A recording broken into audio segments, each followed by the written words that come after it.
boy from a remote village is pushed off a cliff by his own ruthless master, yet he holds no grudge. Instead, he finds himself grateful for what his master did, because this is a world where rankings define everything. The weak live and die in obscurity, the strong make the rules. But Tulamo village, tucked away in the farthest corner of the land, seems to have been completely forgotten by the age. It holds onto a quiet, untouched peace. Can you help me plow the field? 16-year-old Lowe is stopped by a villager. Again, he is just about to nod when a flying kick comes out of nowhere. It is Yuna, his childhood friend. But he clearly has nothing to do, the villager protests. It's because you never say no, Yuna shouts. That's why they always treat you like their errand boy. But Lowe just smiles his simple, good-natured smile. He lost his family when he was very young. This village took him in. He loves the peace here, and he is more than happy to repay that kindness with hard work. Watching Lowe's goofy expression, Yuna can't help but laugh. Then she lowers her voice. Want to sneak outside the village? Her eyes light up with longing. But her grandmother happens to be passing by and catches every word. She erupts in fury. Have you forgotten the village rules? We are not allowed to leave. Lowe watches as Yuna is dragged away. A villager leans in and whispers to Lowe, you've always been well behaved and obedient since you were little, but Yuna is full of life and spirit, always dreaming of the outside world. Saying something like that today, I'd wager she's going to be locked up to think about what she's done. 2 days later, Yuna sneaks out. She slips Lowe a secret signal. Driven by burning curiosity, the two of them slip away without a sound and head out beyond the village. When they reach the edge of the village, a vast and open world stretches out before them. Yuna pulls out an old book she stole from her grandmother. The outside world has a system called rankings, she says, her voice trembling with excitement. People are ranked by ability. Professions, weapons, wealth, even intelligence, everything can be ranked. Then she reaches out her hand toward Lowe. I want to become a ranked adventurer. I want to go to farther places. I want to meet stronger people. Do you remember when you saved me that time? There was a strange light radiating from your body. Lowe, when you get serious, you're stronger than anyone. You shouldn't be trapped here. Come with me. But Lowe shakes his head. I like the peace this village gives me. I can't go with you. I'm staying here. Yuna stamps her foot in frustration. Stubborn mule! She snaps, then turns and runs off. But it isn't long before a deafening boom shatters the sky. Lowe spins around to look. A massive island hangs in the air above the village, like a miracle from the heavens. A dark, sinking feeling washes over him instantly. He sprints back toward the village like a man possessed. But what greets him is a massive crater, swallowing everything in its path. The village, Yuna, every last villager, gone. Lowe drops to his knees at the edge of the crater. The weight of despair is so crushing he can barely breathe. Then a mysterious man appears silently behind him. You're the survivor of Tulamo. The boy doesn't respond. The man continues. The island is gone. Let it go. Those words cut through Lowe like a blade. He lunges and grabs the man. Tell me what happened to them. He screams, barely holding himself together. Answer me. The man struggles to break free and sighs. Even if I told you,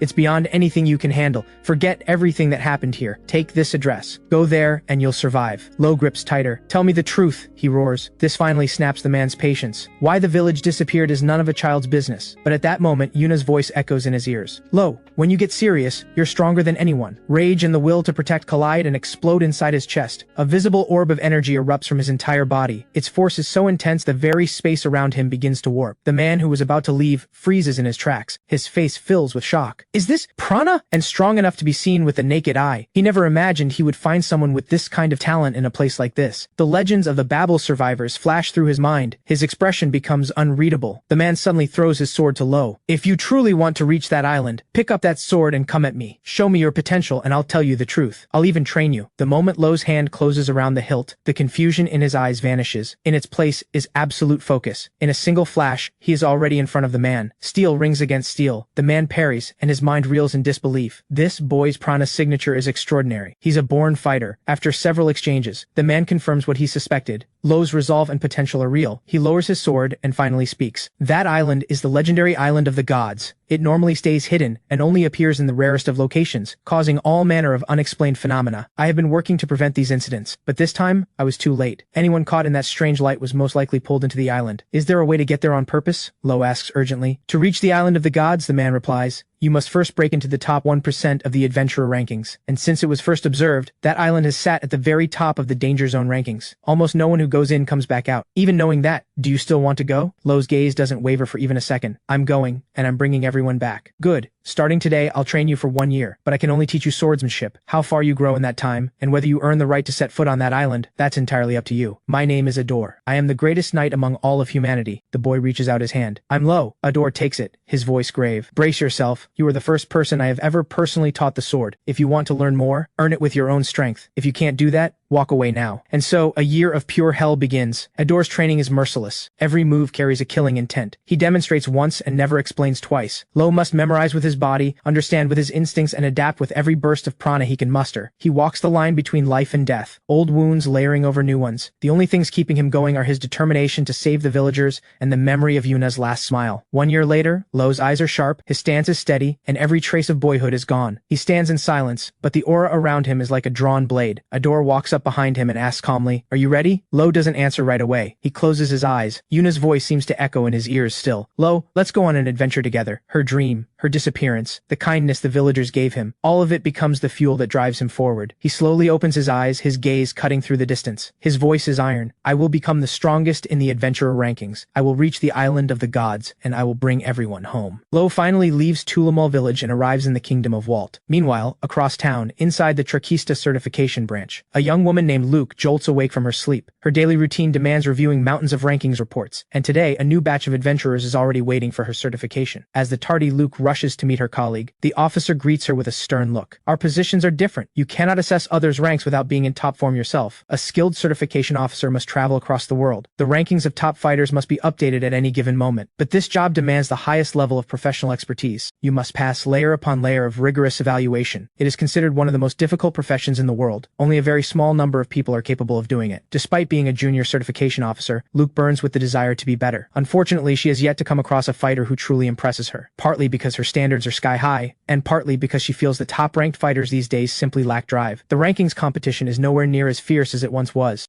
Every list is practically frozen in place. "It makes my whole job feel pointless," she mutters under her breath. Meanwhile, inside the examination hall, the registered candidates for this year's third Adventurer Rankings exam have gathered. Luke surveys the room. The turnout is noticeably low. She suspects it has something to do with the danger zone incident 2 months ago. The officer turns to her. "There are quite a few impressive candidates here today. Among them is Erda, one of the top fighters in the entire country. And there's Eddie, ranked 402 on the archer rankings from a legendary family of archers." Luke cuts in before she can finish. "And this one, a fighter ranked on both the knight and overall rankings." She adds with confidence, "Looking up information on any of them is easy for me. After all, if I want to be the certification officer for the strongest adventurer, I have to do my homework." Suddenly a bell cuts through their conversation. The officer hurries downstairs to the registration desk. A young man steps forward. "Excuse me, is this where I register?" The officer smiles. "First-time registration must be done through the certification authority. The exam is about to begin. If you're participating, please fill out this form." The young man immediately fills in his basic information. Luke, now curious, follows over. But when they find out he knows absolutely nothing about the registration process, both are stunned. Is there seriously someone out there who doesn't know how the certification authority works? As Lowe steps into the exam hall, the officer begins explaining the rules. The exam has 3 parts: a written test, a practical test, and a third section to be announced just before it begins. Your combined score across all sections will determine whether you pass. The practical exam will be held in the forest outside town in 2 hours. A moment later, the written exam wraps up. As the two begin grading the papers, Luke suddenly spots one that is completely wrong. What happened with candidate number 53? Not a single answer is correct. Even the pride of the whole village can't just scribble down nonsense, she mutters. The scene shifts. The officer explains the practical exam rules to the arriving candidates. Scores are arranged from left to right, lowest to highest. If there are no questions, the exam begins now. The words have barely left her mouth when the candidates all charge toward the arena. Once all the candidates are gone, the officer turns to Luke. "Anyone catch your eye this time?" But Luke says no, not yet. Then Erda walks over. "Am I the first one back?" He holds out a greenstone. The officer looks puzzled. "You still have plenty of time to score higher. I'm a mercenary at heart," he says. "Rankings don't mean that much to me." Next to return is Eddie, who hands over a flockbird tail feather. It is assessed at 180 points. Erda glances at the feather, his expression dripping with contempt. Eddie fires back. "Flockbirds are fast and completely silent. You'd never even see one coming with eyes like yours." As the two look ready to come to blows, a flicker of anticipation crosses Luke's eyes. Then a heavy, dragging sound fills the air. Everyone turns around. And there is the young man, carrying a massive bear with one hand. "I didn't know how to extract the grizz's bile sac," he explains, "so I brought the whole body. Is that okay?" The officer stares, speechless. "That's fine, but wasn't that a lot of trouble?" And so the grizz bile sac is assessed at 300 points. Nearby whispers catch Luke's attention. A man nearby had witnessed Lowe take down the grizz with his own eyes. The grizz lunged straight at him, and I couldn't even see Lowe move. There was just a flash of cold light, and the grizz went down. Hearing this, Luke can't help but shift her gaze toward the young man. An hour later, everyone gathers at the competition center. The officer begins explaining the final exam rules. An adventurer's mission is to explore uncharted territory, venturing into places few have ever set foot. The greatest threats in those places are outlaws, bandits, pirates, and the like. To drive them back, strength is absolutely essential. Therefore, the final exam exam is a simulated combat. Candidates will compete against each other in groups. This is only to demonstrate individual ability, so please keep it controlled. No serious injuries. After 8 fierce and grueling rounds of combat, the list of winners is announced. They are candidates 27, 41, and 53. But the announcement of the final matchup catches everyone completely off guard. Erda and Eddie, together, versus candidate 53, Lowe. Are you serious? The officer exclaims. The gap in strength is enormous, but Luke's eyes are burning with excitement and anticipation. If my read is right, this guy might just be a terrifying monster. The crowd gathers around what looks like a completely one-sided match. Most faces show doubt, but Luke is different from the rest. She stares at the arena, filled with nothing but anticipation. Compared to the mysterious young man with no background, Erda had already built an impressive track record, and carries himself with no small amount of pride. Rumor has it he once single-handedly dismantled a powerful criminal organization, a feat that earned him widespread respect. As for Eddie, he barely needs an introduction. His father, ranked second on the archer rankings, personally trained him in swordsmanship, so the general consensus is that this lopsided fight should be over very quickly. The moment the officer calls the match to begin, Eddie immediately raises his short bow and fires a sharp blazing arrow. The arrow is about to find its mark, when Lowe twists sideways and dodges it in an instant. Then he surges toward Erda on the other side, so fast that no one can react.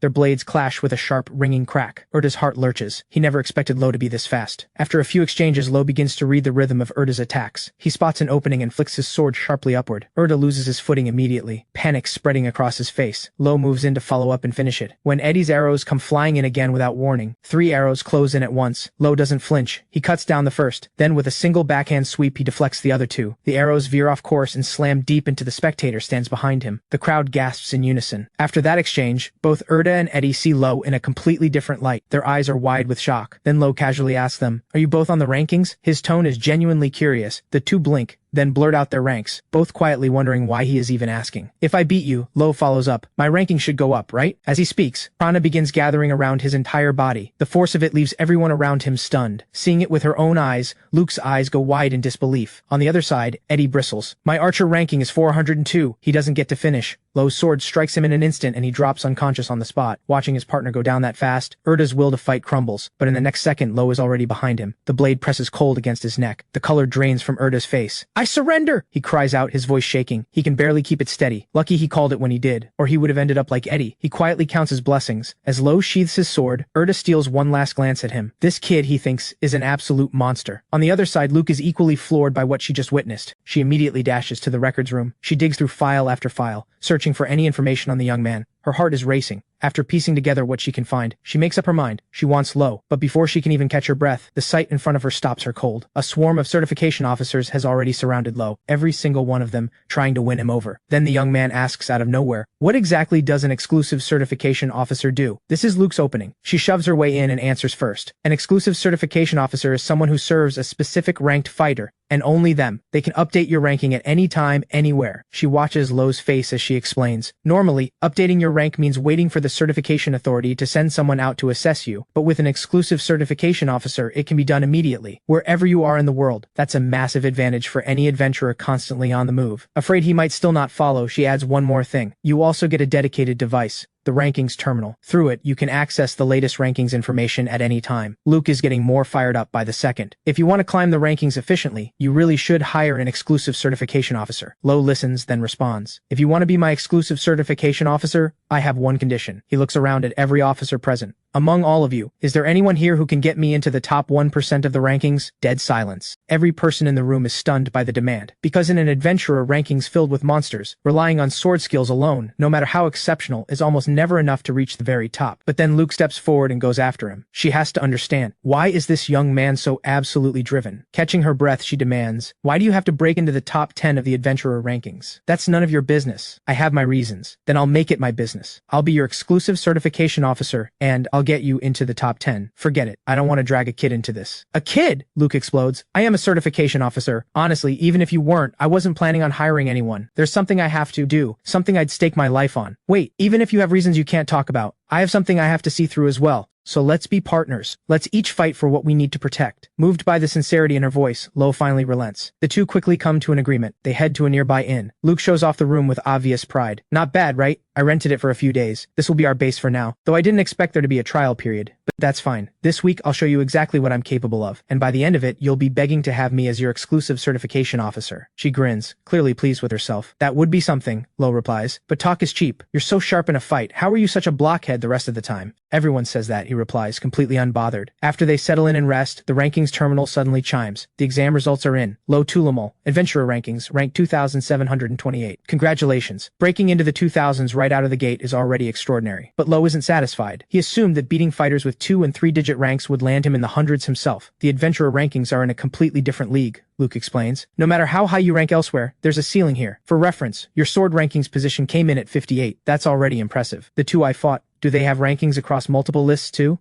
Of course. Urda is ranked 753 on the mercenary rankings, 521 on the knight rankings, 209 on the special cleanup rankings, and 2,831 on the intelligence rankings. Eddie holds 402 on the archer rankings, 78 on the precision rankings, 211 on the scout rankings, and 19 on the mushroom cultivation rankings. One person can hold rankings on multiple lists. It gives a more complete picture of what they're capable of, so I'd really like you to register on more lists too. I don't want to do anything unnecessary. I knew you'd say that. We haven't known each other long, but somehow I feel like I already have you figured out. Bottom line, you want the fastest route to the top 10%, and then you're heading for the Island of the Gods. That's the one privilege the top 10% of the Adventurer rankings gets you. Once the trial period is over, I'll tell you about my situation. Being honest with each other matters, though mine might be a little hard to make sense of. As she says it, a shadow passes over Luke's face. She isn't ready to say it yet. By the way, where did you learn to fight like that? Especially the swordsmanship. A year ago I became the apprentice of Ador, the knight. Ador? You mean the one who holds the #1 spot on the knight rankings? He actually took on a student? And after just 1 year you're already this good? This is massive news. Ador is notorious for never teaching anyone. Countless people begged for even a word of guidance. Every single one was turned away flat. If there were a rankings list for rejecting students, he'd be #1 without question. There's even a rumor that he'd only ever pass down his skills to whoever becomes the next #1 knight. And you're his chosen successor? The other knights are going to lose their minds when they find out. Lowe can't help but wonder, is that master of his really that big a deal? Just then Luke looks over his personal profile again. Your first registration just said Lowe, but this time you registered as Lowe Tulamol. Is Tulamol your family name? Not at all. Tulamol is the name of the village where I used to live. Thank you for telling me that. With everything finally sorted, Luke visibly relaxes. She reaches up and casually takes off the hat she's been wearing, and in that moment, Lowe sees her, long hair falling loose around her shoulders. Something shifts in him, and before he can stop himself, he blurts out, "You're a girl?" The words land like a slap. Luke is both furious and wounded at once. This guy, she thinks, really is a complete blockhead. The next morning arrives quickly. After a brief exchange of greetings, the two head to a nearby restaurant to eat and talk. Territory exploration is the foundation of any adventurer's career, Luke says. I'd suggest we start by taking on some commissions. On top of that, commissions come with payment, perfect for someone just starting out, and with a rankings terminal in hand, we can pick up missions anytime we want. Lowe now has a basic grasp of how commissions work. He leans over and asks, is there a commission that would be an easy way to boost my ranking? Then he points. Should we take the one at the top of the list? The moment he says it, Luke slams her hands on the table. Absolutely not. The sudden noise draws the attention of a man sitting nearby. He walks over, slowly. Having some trouble? Luke's eyes go wide. Rod, it's been so long. She quickly leans in, whispers to Lowe. Rod is ranked 11th on the Adventurer rankings. Hearing that Rod is a top 11 fighter, Lowe finds himself thinking back to what Ador once told him. If you ever cross paths with a high-ranked fighter, avoid them. Their strength is terrifying. They exist on a completely different level. But Luke sees this as the perfect opportunity. She turns to Rod and makes her move. Rod, would you be willing to give this guy beside me a lesson? Rod agrees to Luke's request. The two now wait as Rod goes to retrieve his weapon. He decides a spear from the arena will do just fine. As the man approaches, Lowe gives a brief introduction, but Rod turns to Lowe and says that Luke once did him a real favor. Do you have any idea what it means to have her as your exclusive certification officer? Now show me everything you've got. Prove to me you deserve her. Lowe stares at him, caught completely off guard. This is a real chance for you to grow, Luke calls out. At the very least, understand just how big the gap between you and the truly strong really is. At those words, Prana erupts from Lowe's entire body in an instant. Luke steps forward to make the call. Lowe, ranked 2,728, versus Rod, ranked 11th. Begin! The next second, their weapons collide with a resounding crash. Lowe whips his longsword around in a backhand arc. Then he follows with a clean downward slash, which Rod sidesteps with ease. But even through the brief exchange, Rod begins to read Lowe's attack patterns more and more clearly. The sheer force behind this swordsmanship makes him think of someone. But while Rod is lost in thought, Lowe vanishes and reappears directly behind him. Just as Lowe is about to land the hit, Rod blocks it effortlessly, as if he had eyes in the back of his head. Rod dashes to the side, trying to create distance. After evading cleanly, he swings his spear back at at Lowe in a sweeping slash, but after trading blows he realizes something. His prana density is no match for Lowe's. Staying in close quarters will only put him at a disadvantage. He leaps back sharply, putting space between them. Rod's eyes are filled with surprise. Lowe, what clan are you from? Lowe doesn't understand what he means. Seeing this, Rod suddenly lowers his spear. If Lowe can't give him that answer, then he'll have to find it himself. Golden light surges across his entire body. Witnessing it, Lowe suddenly questions everything he thought he knew. As Rod unleashes his ability, countless golden spears wreathed in flame rain down from above, all aimed directly at Lowe. You'd better give me everything you've got, Rod warns, or you will actually die. Even staring down a sky full of golden spears, Lowe doesn't show a trace of panic. He drops into his stance in an instant, every sense locked onto his opponent. Rod simply adjusts his glasses. He clearly hasn't taken Lowe's low ranking seriously at all. Then he swings his spear. Golden light explodes outward and a ferocious strike comes crashing down. Lowe doesn't back down. He swings and sends a green blade of energy slashing out, barely holding back the assault. As Rod's arm comes down, he calls out, "Not bad, but what comes next? You won't be able to block it." In an instant, countless golden spears surround Lowe, trapping him at the center. With no way to escape, Lowe has no choice but to take the hit. Just as Rod presses his advantage and readies his second wave, a flash of memory cuts through Lowe's mind. His master's voice. "Your control over prana is still rough. If you force that technique now, it won't have anything near its true power. But for Lowe right now, even at a fraction of its true power, it's the only move he has." In the next second, his eyes go sharp as lightning. In one fluid motion, a massive blade of force sweeps toward Rod. Rod's eyes go wide. He clearly didn't see this coming, but his reaction is lightning fast. He spins his spear instantly, trying to deflect the blow. But Lowe's sword is faster. He catches the gap in Rod's defense and drives forward. Rod flashes backward and swings his spear again to block. In that instant, two forces collide in a violent burst. The shockwave tears through the entire arena. Rod's mind reels. Is this the ultra-high-speed strike? It's impossible to track with the naked eye. Before the thought even finishes, he hurls his spear in a single motion, trying to catch Lowe off guard. Lowe grits his teeth and pushes back, but the flaming spear forces his blade back, inch by inch. Rod presses even harder. Through the smoke and dust, Lowe's figure staggers. In the end, against that overwhelming power, Lowe can't hold. He is sent flying. But Rod has no intention of letting up. He snaps his fingers. Countless golden spears materialize from thin air, locking onto Lowe like a torrential downpour. In an instant, the spears close in and completely encircle the area where Lowe stands. Luke watches with her jaw open, filled with horror at what she is seeing. In the next second, Lowe's pupils shrink. His face fills with a look of disbelief and despair. As Rod triggers his skill, he delivers one final warning. Never underestimate the adventurer rankings. Before the words fully land, the golden spears crash down like a storm, a blinding explosion of golden light, and Lowe is swallowed whole. He falls, his body hits the ground hard. The fight is over. Rod walks toward Luke. Luke immediately thanks Rod for the sparring session. Rod turns back with a slightly displeased look. "You sure know how to sweet talk." Then his tone shifts. "That kid, he's Ador's apprentice, isn't he? You could tell? Was it the high-speed sword technique?" "That's right. That's the sword saint style. They've always kept to themselves, known for a lineage of sword techniques passed down through generations. To think that young man, barely stepping into the world as an adventurer, has already inherited techniques this powerful. But in the eyes of those on the night rankings, it's as though their glory has been stolen from them. Either way, we should find a way to keep Lowe away from the night rankings fighters. That's the safest path." But Rod finds himself thinking, if Lowe were to enter the night rankings himself, perhaps things could be resolved peacefully. Luke suddenly cuts through his thoughts. "Lowe told me he once landed an effective hit on Ador. With his current strength, that should be impossible." "My thoughts exactly, but Lowe doesn't seem like the type to lie." Rod considers this for a moment. Something unusual must have happened. An effective hit on the sword saint. Could it be his prana signature? If that young man has also awakened arcane power, it's hard to say whether the one defeated in this fight might have been me. A while later, Lowe slowly opens his eyes. He lingers on the warmth of the dream he just had. Someone in that dream was humming, a gentle, beautiful melody. It left him with a deep, comforting warmth. Luke is relieved to see Lowe awake. "This is the treatment room at the certification branch," she tells him. "You were out cold for an entire day, completely limp, like a puppet with its strings cut. The doctor said your mental strain is extreme. I don't know what it is you're carrying, but are you pushing yourself too hard?" Listening to Luke, Lowe replays the battle in his mind, every moment still vivid. "Maybe so," he says quietly. "But Lowe,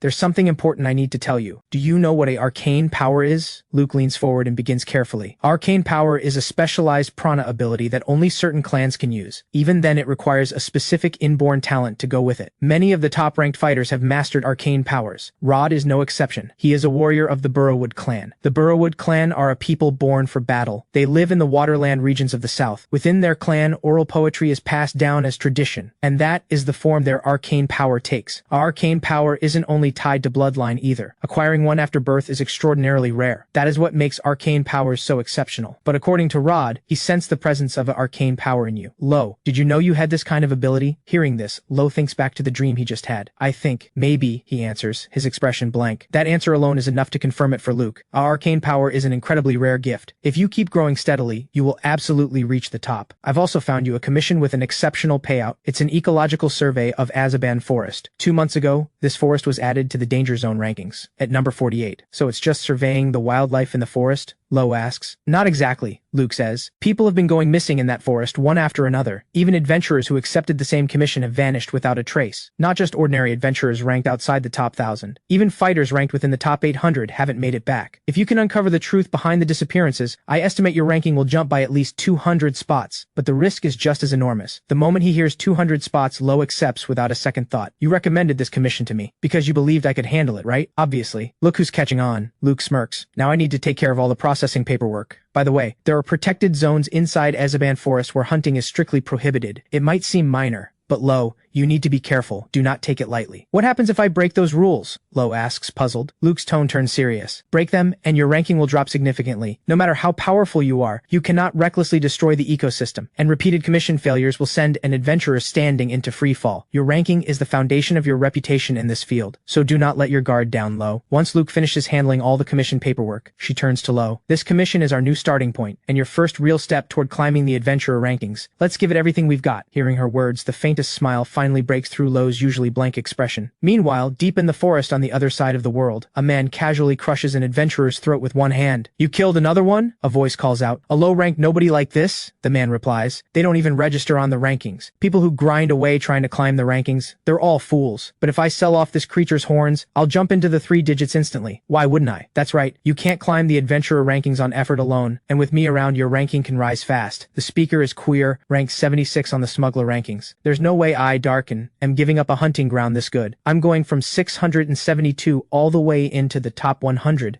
The scene shifts. Lowe and Luke quickly arrive at the mission zone. The guards on duty step forward to verify his personal information. After confirming Lowe's adventurer ranking, they're cleared to enter. But what's on Lowe's mind is a simple question. Just how many people are in the adventurer ranking? Luke explains. The adventurer ranking lists around 30,000 people, but the real active count is probably closer to 20,000. Even so, compared to other rankings, it's enormous, because the adventurer ranking operates on a completely different scale. There's simply no comparison. For example, if you hold a 4-digit rank in the adventurer ranking, that's equivalent to a 3-digit rank anywhere else. That's why a spot in the adventurer ranking carries so much weight. So a 3-digit adventurer rank equals a 2-digit rank elsewhere, meaning those fighters are even stronger than the 2 you faced in the exam. Hearing this, Lowe realizes just how long the road ahead of him really is. But while Lowe sinks into worry, Luke is pumped up and ready to go. After walking a while, the two reach the danger zone deep inside Azaban Forest. Luke glances over at Lowe, whose expression is tight and guarded. What's wrong? I can feel it. This is no ordinary forest. Sharp instincts, Lowe. They say a seasoned adventurer can read the danger of a place at a single glance, but ordinary people can't sense it at all, which is exactly why the danger zone ranking exists. 2 months ago, Azaban Forest wasn't even on the danger zone list. The reason it got added is actually simple. A massive monster surge broke out here. The words barely leave her mouth before a pack of monsters charges straight at them. Lowe immediately shoves Luke aside and tells her to stay back. In the next instant, he moves like an arrow loosed from a bow, unleashing a flurry of green energy slashes. He scans the surroundings, eyes sharp for any stragglers. Then he picks his moment and executes a precise gale slash. In an instant, the monsters are torn to pieces. When the dust settles, Luke asks, "Was that technique something Ador taught you?" "I did learn a few moves from Ador, but there are still plenty I can't pull off yet. At this rate, I should be able to use the second one soon. But the Brad orc is ranked 126 on the danger level list. Are you sure you can handle it?" "I'm fine, I want to test out this move." With that, he faces the orc head-on and unleashes the technique known as Lotus Strike. But to his shock, the attack leaves the orc completely unharmed. The move is so ineffective that even the orc just stands there bewildered. Lowe didn't expect this either. His technique is clearly far from ready. But before he can process it, the orc lets out a furious roar and charges straight at them. The two of them bolt without hesitation. Along the way, Luke calls out, "Was that not a little reckless? I thought it would work, but there's no time to argue. Just run." But after running a stretch, the two find themselves cornered at the edge of a cliff. Lowe doesn't hesitate for a second. He wraps one arm around Luke and leaps. In that instant, the sudden sensation of freefall hits Luke like a freight train, and her whole world turns upside down. Seconds later, they land safely on the ground below. Luke still hasn't recovered from the shock. "You jerk! If you were going to do something like that, at least warn me first. Sorry. Most of Ador's training was like that, so it just became habit." Then Luke pauses. "Actually, Lowe, what exactly did he put you through?" But Lowe doesn't answer. The sight before him has left him completely frozen. He turns to Luke instead. Where exactly are we in the forest? Luke smiles. We're lucky. This is actually the exact area we need to survey. After Azaban Forest was designated a danger zone, the ecological survey had to be restarted from scratch. About 80% of the forest has been covered, but the remaining 20% is still uncharted. And this right here is that missing 20%. It's also where the monster surge originated. So stay sharp, Lowe. But Lowe barely registers the warning. He's completely drawn in by the plants and creatures surrounding him. None of it is anything he's ever seen before. And in this moment, it finally hits him. This is what adventure truly is. Just like the vision Yuna had painted for him on that quiet afternoon. So this is the adventure Yuna had always longed for. But before he can linger in the memory, a figure suddenly breaks his focus. Lowe's hand moves toward the weapon at his side, but Luke steps in front of him before he can draw. What is this strange creature staring back at him? He asks Luke, puzzled. What exactly is that thing? Shouldn't I take it down? Luke immediately shushes him. This little one is called a royal horn, a level 4 rare beast on the verge of extinction. Those wounds look serious. Let me handle this. Rankers get hurt all the time, so I picked up basic field medicine long ago. I was the one who patched you up after Rod injured you, remember? Let's set up camp here for tonight. As a certifier, I can't just walk away and leave it behind. Got it. I understand completely. Luke adds one more thing. Protecting the royal horn counts toward completing the ecological survey, so don't get the wrong idea. Night falls and swallows the forest whole. A warm campfire crackles beside Luke. She sits close to the injured royal horn and slowly drifts off to sleep. On the other side of the camp, Lowe trains alone in the clearing, pushing himself relentlessly. His mind is fixed on one thing, figuring out exactly where the lotus strike went wrong. He goes back to basics and throws the move again. The strike slams into a tree trunk, and once again, nothing. Not even close to what it should be. The result sends a wave of frustration washing over him. He thinks back to their fight, Rod's own words echoing in his head, don't underestimate the adventurer ranking. And yet, even now, he feels like he hasn't grown at all. At this level, he has no right to even think about reaching that island. But no matter what, he has to keep pushing. He has to get stronger. With that thought, Lowe slowly rises to his feet. Then he begins to carefully recall something Luke had mentioned earlier, because during their fight, Rod had sensed something, a special arcane power lying dormant inside him. And just like that, morning arrives. Then an urgent voice cuts through the quiet. Lowe jumps up and rushes over to Luke. What happened? Luke's face is tight with worry. Something's wrong with the little one. It just went berserk out of nowhere. What about the wound? Luke answers. The royal horn has extremely strong natural recovery. With proper treatment, the wound should close quickly, but it's just a cub. Normally it would be friendly toward people. The fact that it's this on edge tells me the wound was probably caused by a human. Lowe, look closely at its horn. You can see clear scraping marks on it. It was attacked by poachers. The royal horn's horn is said to be a legendary cure-all, which is why they were once hunted in massive numbers and eventually pushed to the brink of extinction. Hunting them has long been strictly prohibited, but the demand never died. People still poach them in secret, and in the underground market they're illegally traded under the name unicorns. But the moment Luke finishes speaking, the royal horn suddenly goes wild again. It lunges straight at Luke, but Lowe throws out his arm just in time to block the impact. Startled by the block, the royal horn spins around and bolts deep into the forest. I think I scared it. Should I go after it? Of course. There's no recorded data on royal horns in Azaban Forest at all. Tracking it is part of the survey mission itself. The moment he hears it's mission-related, Lowe decides on the spot. He's going ahead, but Luke calls after him. There could be poachers hiding in this forest. Be careful. Lowe turns back, curious. What do I do if I find one? Can I boost my adventurer ranking by taking them down? Luke hesitates. It depends on how strong they are, but there's a good chance. That's all Lowe needs to hear. His eyes light up immediately. If he runs into any poachers, he's going all out, taking down as many as he can. But the royal horn is incredibly fast. There's not even a trace of it left to follow. After sprinting a while, he starts to pick up on something moving ahead. Then, without warning, a sharp arrow comes flying straight at him. Lowe's reflexes kick in. He twists aside just in time, but the next attack is already coming. The attacker mutters through gritted teeth, "Damn poachers, I'm in a terrible mood right now," and brings his blade crashing down at Lowe again. In an instant, two figures clash, raw energy exploding on impact. But Erda suddenly freezes, because the color of this prana is all too familiar. He immediately shouts at the top of his lungs, "Stand down!" Hearing the voice, Lowe pauses. Now that he looks, this person does seem familiar. Then he spots Eddie standing up in a tree, and his expression turns puzzled. Wait, what were your names again? Both of them are screaming internally. Does this guy have a 5-second memory? Now, back before running into Lowe, the day after the adventurer ranking registration exam had ended, Erda had been at the counter, about to take on a new commission. A staff member approached and asked which ranking service he needed. That's when Eddie came rushing over, face full of panic. Erda could tell immediately. If Eddie was this rattled, something had to be very wrong. Their eyes go wide as they face each other, both struck by the same shock. Then, in perfect unison, they both look away. But neither of them can hold it in for long. They both speak at the same time, asking why the other is here. After staring at each other for about 2.5 seconds, Eddie lets out a deep, heavy sigh. "Have you looked into him? The swordsman who beat us." Erda replied that he already investigated, and came up with absolutely nothing. It's almost unbelievable. He doesn't appear to be registered in any ranking system at all. Eddie's jaw tightens. He's a recognized genius in the archery ranking, and yet he was completely steamrolled by some nobody with no ranking to his name. His pride has been shattered to pieces. Those words hit close to home. Erda flashed back to the moment he returned to his mercenary crew. His crew had been waiting with sky-high expectations. Someone even said they could finally expand their territory now. Others were laughing. The captain must have torn through the competition, right? Another chimed in. Obviously, honestly, holding back is probably the hardest part for the captain. Everyone assumed it was a given. A 3-digit rank mercenary losing to a rookie ranker was simply unthinkable. Every word of it cut deep, because they had no idea how badly, how humiliatingly, he had lost. 2 against 1, and that guy hadn't even bothered to look at him seriously for a single second. He treated Erda like nothing more than a stepping stone. Erda snapped back to the present and gave the order on the spot. Starting tomorrow, triple the training load. His crew scrambled to respond. Captain, you're registered in the adventurer ranking now. We can take on commissions we couldn't before. Erda's fist clenched tight. That's nowhere near enough. This world is far bigger than we thought. I'm starting over, from scratch. From that day on, Erda's pride too lay in pieces on the floor. He had never cared about the adventurer ranking before, but now the pressure was unlike anything he had ever felt. And so, Eddie ranked 6,725 in the adventurer ranking, and Erda ranked 6,301. Both had set their sights on one goal, beating Lowe. And Lowe sits at 2,728, nearly 4,000 ranks ahead of them. That gap is only temporary.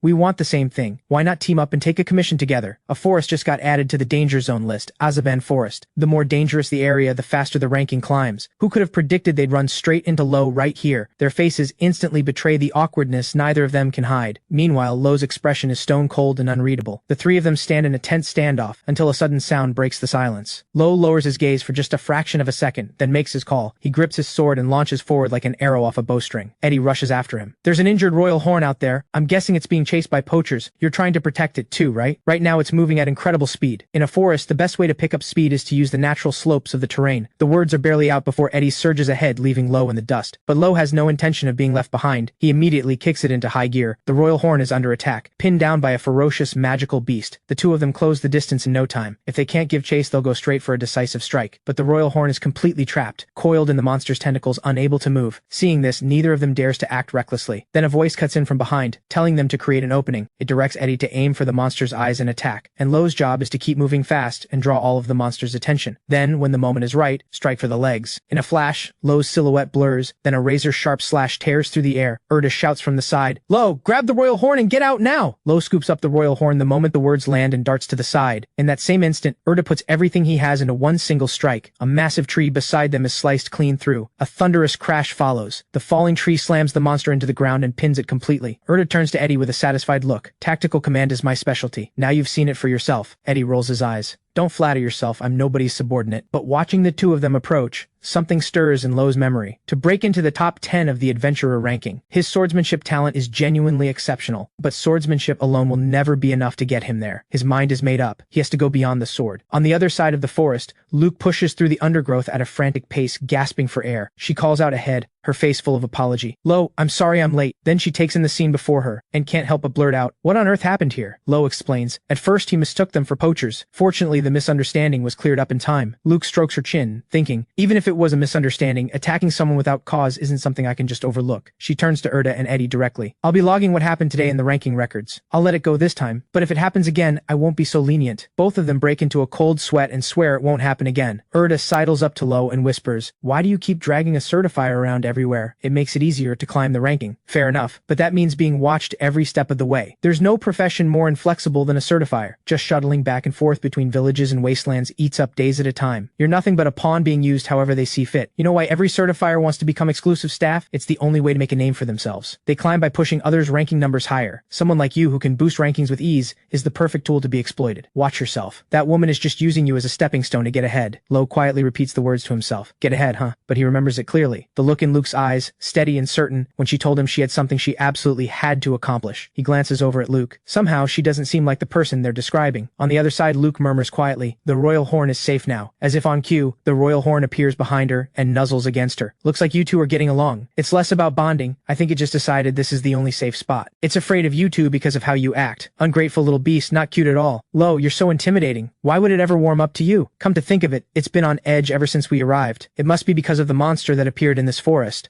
I've never seen that creature before. It should only exist in much colder regions. Luke's eyes sharpen. Right, and that's never been confirmed in Azabon Forest either. Lowe, let's add this monster to the survey records as well. She then turns to the other two. We came here on an ecological survey commission. What about you? The two across from her respond quickly. Same for us. We received a commission from the Certification Bureau. But the moment Luke hears the word commission, she freezes. Was there really a commission related to Azabon Forest that called for a mercenary and an archer? She thinks it through. Now I understand. From the way they're acting, they must have taken on the adventurer ranking commission because of Lowe. With that thought settled, Luke reaches out and strokes the white wolf's head. Lowe, you'd better pull yourself together too. Then she holds up the rankings terminal with a smile. Oh right, Lowe, I've got good news. The sword rankings just updated. That sword saint style technique you used was incredibly fast. The response was outstanding. Your application went through. The terminal displays Lowe's profile. Adventurer ranking, 2,728. Sword ranking jumped from 58 all the way up to 26. That ranking is practically a milestone achievement. Happy? But Lowe thinks to himself, that technique should have been nearly impossible to spot from the ground. She caught it anyway. Certifier or not, her perception is something else. Lowe stays quiet. Luke looks at him confused. What's wrong? Lowe meets her gaze directly and says it plainly. She's a remarkable certifier. The words catch Luke off guard. A faint flush rises to her cheeks as she lets out a quiet laugh. Then she breaks into a wide grin and announces proudly, now you know just how good this certifier is. Overhearing their exchange, Erda says he's curious about Lowe's ranking. Luke holds up the rankings terminal and asks Lowe if she can show them. He agrees without hesitation. The two lean in for a look and can barely contain their envy. But as Lowe takes in the scene around him, his expression grows serious. He speaks up, addressing all three of them. There's something I want to say. I want to learn from you. Skills beyond swordsmanship. Eddie blinks. So you've only ever trained in swordsmanship up to now? What you showed me earlier made a real difference, Eddie. Using the slopes to move through a forest, that was the right call. Though I didn't expect you to match my movements after watching just once. And Erda, your commands were exactly on point. That's something carved into my instincts through years of combat. Don't let the looks fool you. I'm a mercenary captain. Keeping my crew alive means thinking several steps ahead, always. In group combat, formation and order are everything. Who stands where,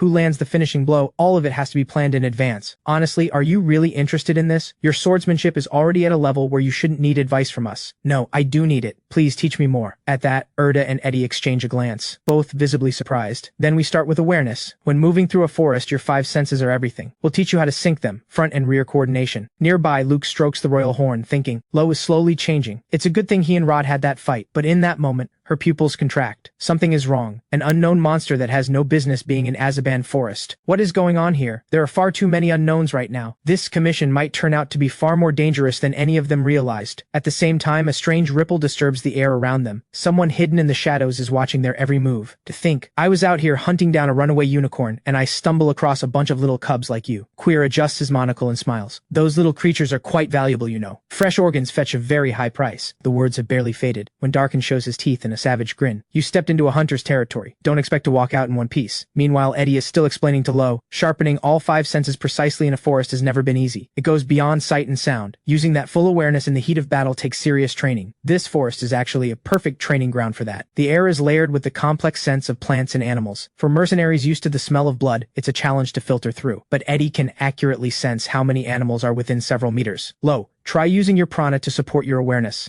Simply put, prana is a flowing energy. Direct your focus toward wherever you want to sense, and you'll start picking up on anything out of the ordinary. Lowe slowly closes his eyes and tells himself, focus. In the next second, a surge of immense green energy erupts from every part of his body. The two beside him are hit by the wave and can't help but stare. That energy is overwhelming, and Lowe, eyes still shut, is using that very force to slowly learn how to sense and anticipate everything around him. While Lowe focuses, a figure on the cliff above is locked onto the group, watching without blinking. From the shadows, Darken's lips curl into a savage smile. His eyes are lit with the hunger of a hunter closing in on prey. At the same moment, Lowe's eyes snap open. He is locked onto that hostile gaze with pinpoint precision. In an instant, his hand tightens around the blade at his side. Every muscle in his body goes taut. Seeing Lowe's sudden shift, Luke shoots him a questioning look. Then, in the very next second, a fist wrapped in violent purple energy comes slamming straight at Lowe's face. The energy detonates on impact, the shockwave blasting Lowe clean off his feet. Everyone nearby is left frozen in horror, crying out Lowe's name. When the dust clears, Lowe is covered in wounds, slammed hard into the ground. Darkin laughs out loud. That sudden prana surge had no idea it was doing him a favor. It led him straight to them. Erda and Eddie snap into battle stance, weapons drawn, eyes fixed on the stranger. Who is this person? Luke's eyes are wide, locked on him.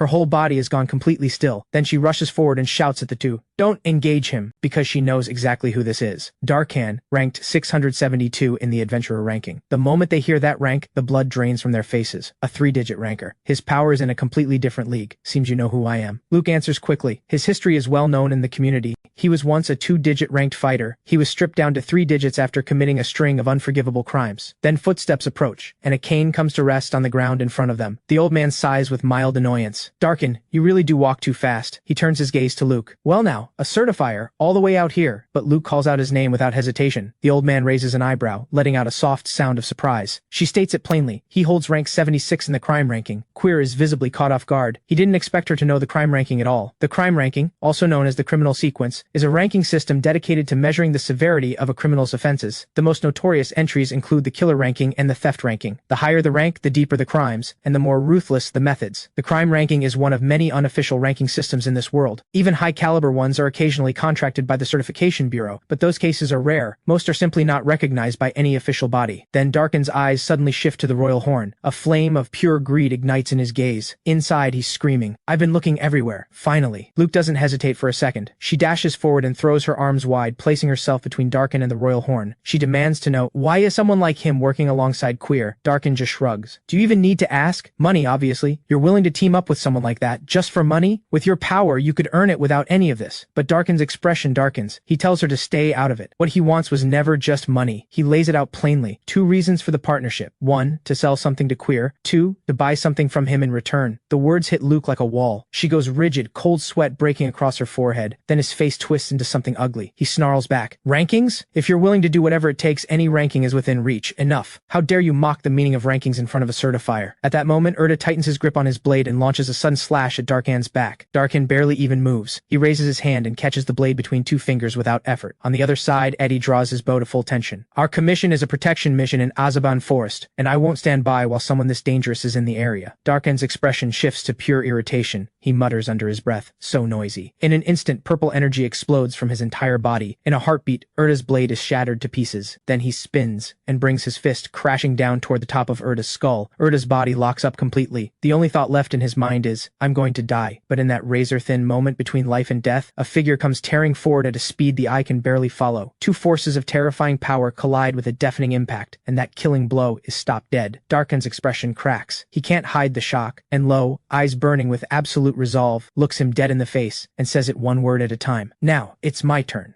At that moment, 2 forces of absolute power collide with a thunderous crash. Neither side lets up. Each unleashes their energy in a head-on clash against the other. Lowe grips his blade and charges forward low, his eyes blazing with unshakable resolve. Meanwhile, Darkan is wreathed in a raging violet mist, ready to explode forward at any second. Nearby, Luke finally lets out a breath of relief at the sight of Lowe, unharmed. Lowe then turns and asks, "Is this man a poacher?" The word triggers a flash of recognition in Luke's mind. This is the man she has been searching for. The moment it's confirmed, Lowe's gaze sharpens. His blade ignites with a vivid green glow. Fully charged and ready, he sweeps his sword in a fierce arc and unleashes the whirlwind slash at full force, a savage edge driving straight for Darkan's face. In an instant, Lowe pulls back into a steady stance. The green light still pulses around him, his fighting spirit unbroken. But the unthinkable happens. Darkan catches the blow with his bare hands. He can't believe it. This kid can actually wield Prana. Lowe is just as stunned. His all-out strike did nothing. His mind drifts back to something Ador once told him. "If you ever meet someone who can control Prana, be extremely careful. Your ability to wield Prana is a rare exception. For ordinary people, only those who have mastered a craft to its absolute peak can awaken that power. Whether it's a blade or any other weapon, only through total, relentless devotion to one's art can the hidden power within be awakened. That is the true nature of Prana." The moment those words ended, Ador slammed his palm against the rock face, and the power surging through him poured straight into the stone. In other words, anyone who can sense and use Prana is, without exception, a battle-hardened master, a true powerhouse. The entire rock face shuddered violently. Then Ador stepped back, steady as ever. Lowe looked up toward the top of the cliff. Ador's silhouette stood against the dying sunlight, radiating an overwhelming presence, and the enemy standing before him now, almost certainly a grandmaster in his own right. Snapping back to reality, Lowe feels a chill run through him. He understands now just how terrifying this opponent is. The realization tightens every muscle in his body. He braces himself for what's coming. But just then, Luke calls out in a sharp, urgent tone, "Watch out! His boxing rank is 12th in the world." The words hit like a bucket of cold water. Lowe feels a bead of sweat trace down his cheek, and that's not all. Beast Tamer rank 48, grip strength rank 19. Even more alarming, his weightlifting rank is 7th in the entire world. Luke's voice turns sharp. "Do not get close to him, Lowe. His strength is world class. else. Meanwhile, Darkin listens to the girl rattle off his stats with visible irritation. Having a record keeper on the battlefield, he mutters, is beyond annoying. Without warning, he slams his palm against a nearby tree trunk and says coldly, he'll deal with Luke first. Luke's face drains of color, her eyes go wide with pure disbelieving terror. Then Darkin hoists the entire tree onto one shoulder and begins advancing toward her, step by deliberate step. The next second, a savage killing intent twists across his face, and he strikes. The massive tree launches like a cannonball. A violent shockwave tears through the air in all directions, but just as Death's shadow is about to swallow Luke whole, Lowe bursts in front of her and swings his blade with everything he has, forcing the blow to a stop. The impact is far beyond anything he expected. Lowe pours every ounce of strength into holding back the crushing weight. Luke is safe, but her face is tight with worry and desperation. Beside her, Lowe is gasping for breath. The strain on his body is massive, but at that very moment, a figure steps out in front of them. He says he noticed it from the start. Lowe's aura is something else entirely. Then he orders Darkin to take Lowe alive. He's confident this one will fetch a handsome price. Darkin's eyes flood with killing intent. He vows to bring the kid down just as planned. What he doesn't know is that Eddie is already perched high in the trees, bowstring drawn, ready to fire. Eddie releases, and a volley of arrows slices through the air, streaking straight toward Darkin. But Darkin doesn't even blink. His expression doesn't flicker for even a moment. He clenches his fist and shatters every single arrow with the shockwave alone. Then he sneers, dismissing them. They're not even worth remembering. Eddie watches from the trees, face pale, eyes wide with disbelief. In the midst of this standoff, Erda suddenly hurls a smoke bomb straight at Darkin. From inside the smoke, Erda roars, Lowe, use this chance and push him back! But the move only enrages Darkin. He roars that he'll wipe out every single one of them. In an instant, he drives his fist into the ground with earth-shattering force. A violent burst of violet energy erupts outward. The entire ground cracks and splits apart. As the dust begins to settle, Darkin looks around, bewildered. He scans the area. They're gone. He grits his teeth. They actually ran. Nearby, Queer speaks up. What he just did was far too reckless. If something had gone wrong, all of this would have been for nothing. On the other side of the forest, Lowe and the others are sprinting through the trees, putting as much distance between themselves and danger as they can. As they run, Erda praises the group for reading his signal perfectly. He's blunt. There is no way they can take that man down by force. Eddie agrees. He saw it coming. The best move right now is for everyone to fall back together. Lowe says nothing, clutching Royal Horn tight to his chest as he runs hard to keep up. His mind races. That man was terrifyingly powerful, and yet his adventurer rank is only 672. The thought settles over him like a cold weight. This world is far more dangerous than he ever imagined. Then, without warning, Royal Horn begins to stir restlessly in his arms. It breaks free from his grip. The sudden movement startles a cry out of him. He tries to calm it down, but Royal Horn only growls back at him, wary and on edge. The group finally stops running. Luke catches her breath and says they should be safe here. Then she turns to Lowe. There's still one thing left unfinished. They have to capture the man named Queer. Lowe furrows his brow, still piecing it together. Luke clarifies, Queer is the man with the beard. Lowe looks at her puzzled. Why does it have to be him? Luke's expression grows serious. Everything she's doing, it's all for her goal. At that point, Erda cuts in. They need to settle on a plan first. He explains that their commissioned mission is to patrol and guard this forest, so they'll keep the targets under surveillance. Luke warns them plainly. They can't win against Darkin in a straight fight. Erda knows it too. Surveillance is all they'll do. Once they've gathered enough evidence of the crimes, they report it to the Certification Bureau. Everything after that is up to the authorities. Erda then turns to Luke. What happens to her mission if they go through with this plan? Luke lets out a long sigh, her expression heavy with resignation. But Erda points out that while the reward may vary depending on how solid the evidence is, the payment itself will come through regardless. Luke stresses it one more time. No reckless moves. Avoid direct combat at all costs. With that settled, Luke turns to Lowe. What is he planning to do next? Lowe answers simply. Right now, all he wants is to get Royal Horn somewhere safe. Erda nods. That makes sense. Having Royal Horn around would only tie their hands in a fight, but Lowe cuts him off quickly. That's not what he means. He doesn't want this little one dragged into any of this danger. As he says it, Lowe reaches out and gently runs his hand along Royal Horn's small horn. Luke quickly does the same, stroking Royal Horn softly, her face full of guilt as she whispers an apology. Once the mood settles, the group agrees. From here, they split up. Erda points to a large tree and marks it as their rally point. They'll regroup there after Royal Horn is safe. Lowe tilts his head. And after they regroup, then what? Erda simply says it's good to have options. There may come a time when they need each other. Eddie jumps in right away. Before they part ways, he wants to teach Lowe some techniques for moving through the forest. Erda is less enthusiastic. If they keep stalling, they could lose track of Darkin entirely. But Eddie waves him off. Go ahead without us. And to everyone's surprise, Erda announces he'll stay behind too, to teach Lowe a few things about strategy. Before anyone else can say a word, Eddie has already pulled Lowe aside and begun the hands-on lesson. And on his end, Erda holds nothing back, sharing every hard-earned lesson from years on the battlefield. After a while, Lowe admits he's gained more from this session than he expected. Erda adds one final tip. Always do visualization training before moving into action. It dramatically improves your chances of success. After saying their goodbyes, Luke smiles. Now it's time to get the little guy somewhere safe. Once that's done, the Ecological Survey Commission for Azaban Forest can finally get back on track. Lowe doesn't react. Luke leans in closer. Does he actually know what she's getting at? Lowe gives a quiet, simple answer. Yes, I trust Erda and Eddie. From everything I've seen, they're stronger than I am. That's true. There's something remarkable in what they can do. Luke holds up a finger with a suggestion. How about we carry out the ecological survey while we look for Royal Horn's home? I've been wondering since the beginning, where does this little one come from? There's no way it's living alone out here. That's a great idea, but how do we even begin to look? Luke smiles. Simple. We just ask. Royal Horn leads the way, and the two of them follow close behind. Lowe can't help but wonder if this is actually going to work, but Luke tells him to trust an animal's instincts. A young creature filled with fear, longing to go home. That is the most natural thing in the world. A moment later, the two of them stop dead. Luke tells Lowe quietly, unconfirmed magic beast, right there. She tells him to document it quickly. Lowe pulls out his notebook and sketches the creature in no time. Then Luke spots another one, a deer not far off. She points and tells him to get it down. And so it goes until dusk. Luke keeps finding creatures among the trees, and Lowe keeps up with her, patient and steady. Night falls. Lowe builds a small campfire at the base of a tree. Luke and the white wolf are already fast asleep nearby, but Lowe quietly gets up, slips away from the firelight, and walks alone into the dark of the forest. He slowly closes his eyes, exhales deeply, and the energy around him grows still and centered. Then in the next instant, the prana surging from his body floods outward and swallows the surrounding forest. Just then, a familiar voice comes from behind him. Lowe turns around immediately. Luke approaches slowly through the moonlight, her hair loose, greeting him softly. Luke asks first, is she interrupting? Lowe shakes his head. He's just going over what Eddie taught him. Luke smiles and holds up her notebook with a little wave. She's been going over his survey sketches carefully. The gaps in his drawings, those will be homework for later. Objectively speaking, written notes tend to be more precise than drawings. But Lowe shifts the topic without warning. Why is queer her target? Is this so-called goal of hers really something she has to do? Luke's grip tightens on her notebook. She gives a quiet, non-committal sound in reply. You're up this late yourself. Just sitting still. It looks like everything bottled up inside you is about to burst. Luke stares at him, floored. How can he just say something like that so casually? Is that why you train this late every night? After Lowe gives his answer, Luke goes completely quiet. She has nothing to say. Then after a moment she says, he doesn't even know what his own goal is. But Lowe says that doesn't matter. Even so, he can at least work with her. That's enough. Luke decides to tell him. The goal that has driven her all this time. Rankings, as everyone knows them, are a record, listing the best from the top on down. And because of that, people compete. They strive. They push each other. Having your name on a ranking is the clearest proof of your worth. But what if there existed a ranking that worked in the exact opposite way? It does exist. A ranking that begins from the very bottom, recording in reverse. That ranking is the worst ranking, and what she has been chasing all along is the darkness hiding within it. 5 years ago, Luke had the most precious person in her life, her dearest friend, a girl named Miliera, born blind. Miliera had never seen the world and knew so little of it, but perhaps because of that, she never once laughed at Luke's dreams. When Luke smiled and declared she would become the #1 certifier, that she would carve her own name into history with her own hands, Miliera was the only one who believed her completely, without a single doubt. For someone with dreams as big as Luke's, school always felt far too small a world. Then one day,